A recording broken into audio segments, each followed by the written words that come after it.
apa tanggapan Abang terkait program dari tim gugus untuk memutus mata rantai COVID-19 ini? Apakah itu layak untuk dilanjutkan atau memang ada evaluasi ke depannya seperti itu?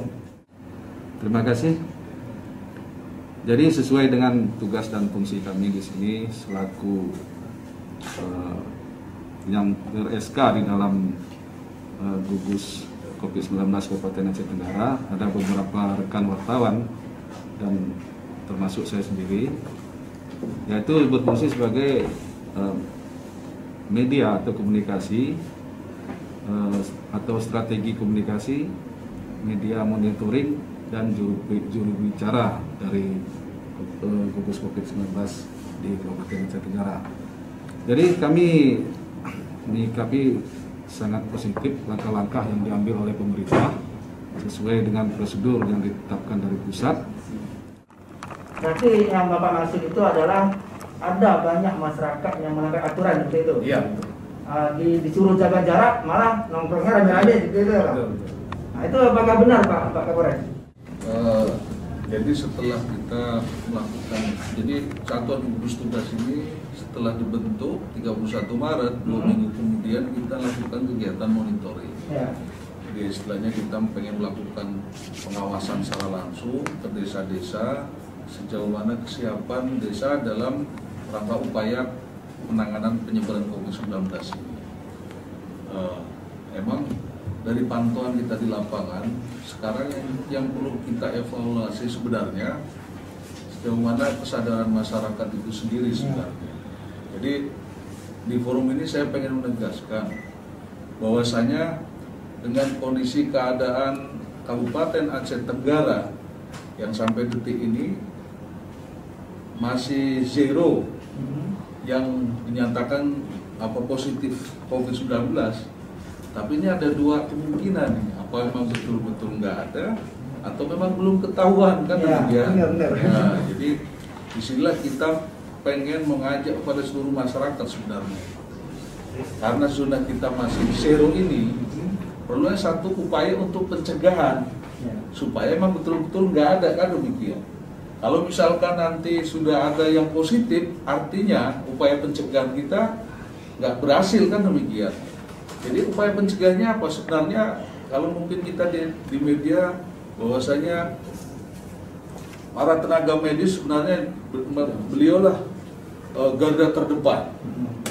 Kalau untuk Aceh Tenggara sebenarnya dalam kondisi yang masih zero ini sebenarnya garda terdepan untuk memutus mata rantai penyebaran COVID-19 ini adalah masyarakat itu sendiri sebenarnya. Kalau medis ini kan ketika memang sudah ada yang positif, barulah turun medis itu untuk penanganan pengobatan demikian kan. Tapi ketika belum ada, yang garda terdepan ini untuk memutuskan mata rantai penyebaran COVID-19 ini adalah masyarakat sebenarnya. Jadi inilah yang perlu kita evaluasi ini. Bagaimana kita mengajak masyarakat ini supaya mau disiplin terhadap protokol-protokol kesehatan dan himbauan-himbauan masyarakat, himbauan-himbauan pemerintah. Nah ini kita sudah berbuat semaksimal mungkin, tapi outcome-nya dari masyarakat ini yang belum, masih berapa persen saja kesadaran masyarakat ini untuk sama-sama mematuhi apa yang menjadi protokol kesehatan. Seperti tadi disampaikan, masyarakat banyak yang belum pakai masker ketika keluar rumah, kalaupun masih banyak juga duduk-duduk di warung kopi dengan tidak menjaga jarak. Tapi ini bukan berarti kami belum berbuat.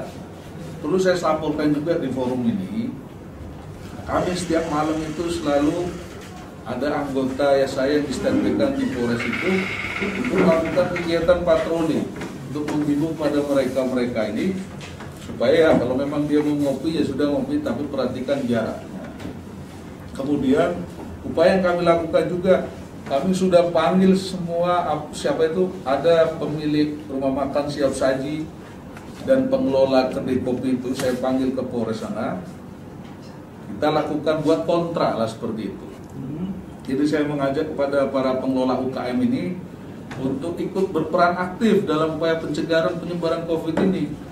Apa peran aktifnya? Ya setidaknya mereka bisa menyeting tempat duduk itu untuk bisa jaga jarak.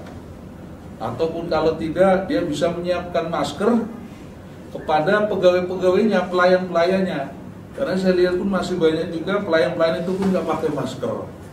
Makanya kami panggil ke sana, ke Polres, kita ajak untuk para pengelola UKM itu untuk berperan juga di situ.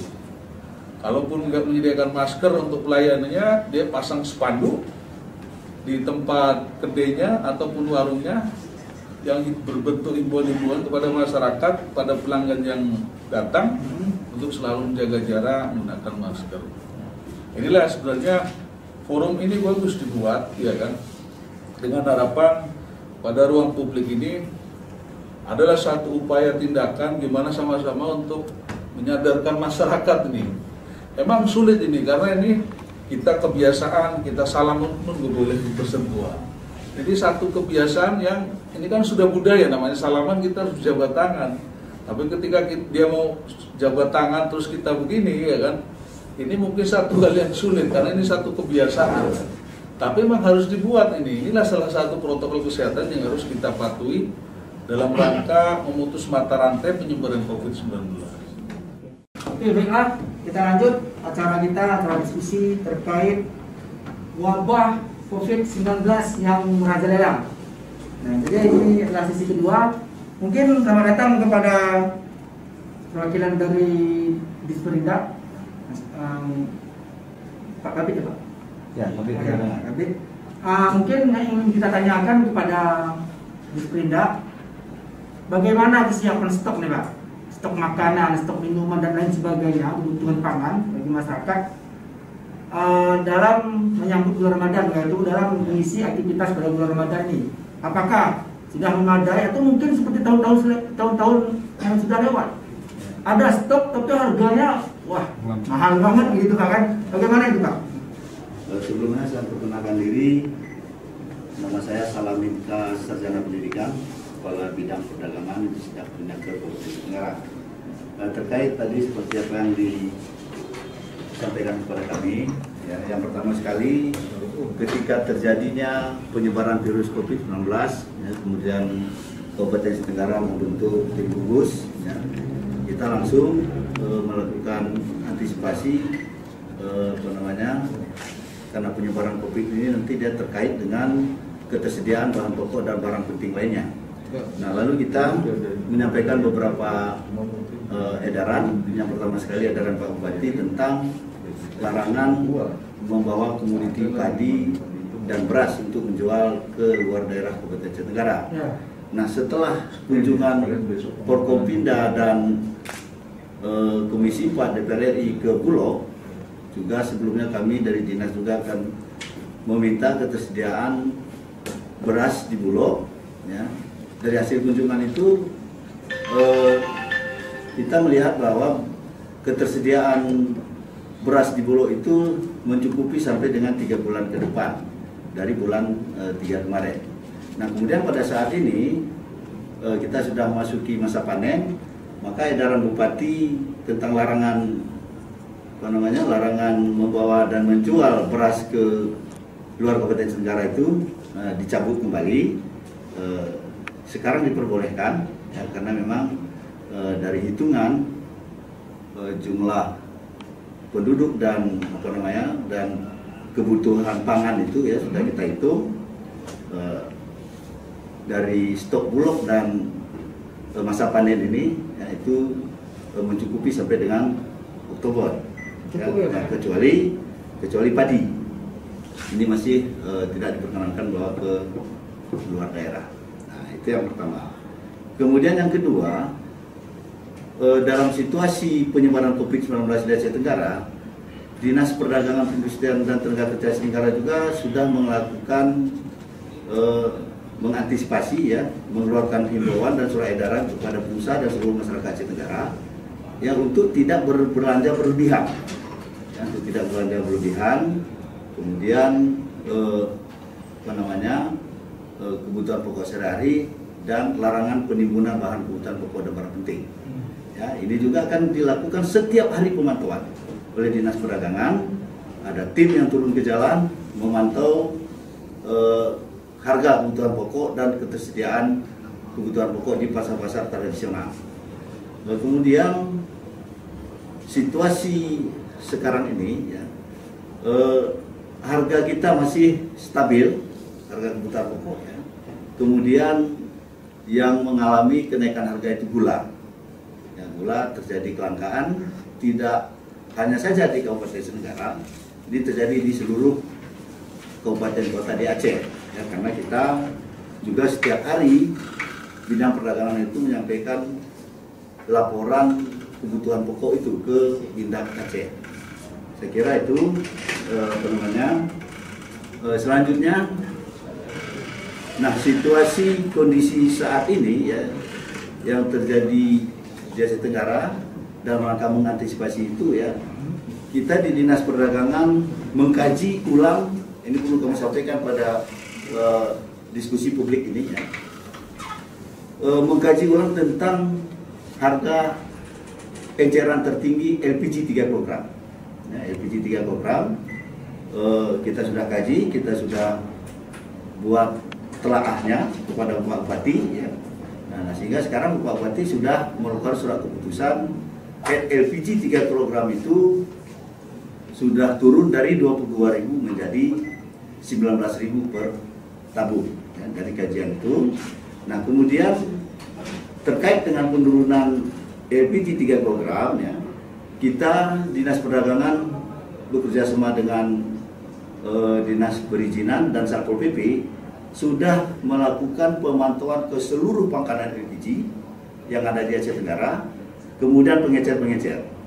Ya.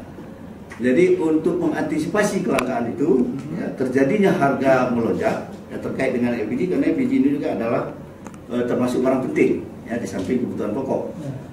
Kemudian kita sudah menyisir ya, baru kemarin selesai selama 4 hari pedagang-pedagang eceran LPG, karena memang eceran LPG ini tidak diperbolehkan sesuai dengan ketentuan dan aturan perundang-undangan. Jadi masyarakat hanya diperbolehkan membeli gas LPG 3 kg itu adalah kepada pangkalan seharga head.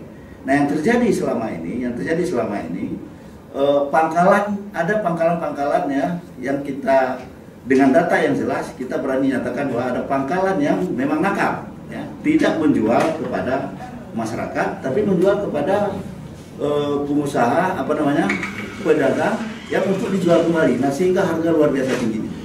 Nah, ini juga sudah kita lakukan, kita sudah sampaikan kepada semua pangkalan bahwa pangkalan itu tugasnya adalah menjual LPG sesuai dengan head, kemudian mengedarkan kepada masyarakat ya, masyarakat lingkungan wilayahnya menggunakan becak dengan harga head.